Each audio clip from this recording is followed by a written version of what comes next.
আর একবার আস্থাকে পরীক্ষা করে নিই যে ও দেখতে পাচ্ছে কিনা। আস্থা বলো তো আমার হাতে কয়টা আঙ্গুল আছে? তোমার হাতে আছে 10টা আঙ্গুল। আচ্ছা এবার বলো তো কয়টা আঙ্গুল আছে? একটা। আচ্ছা এখন আমাদের গেমটা স্টার্ট করি।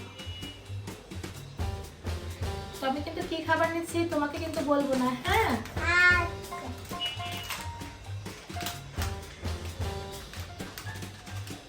লেফট আর রাইট?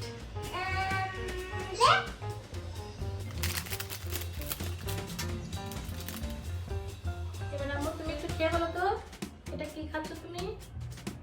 খবর দাও। এবার ভালো করে আস্তে আস্তে খেয়ে বলো খাবারটার নাম কি?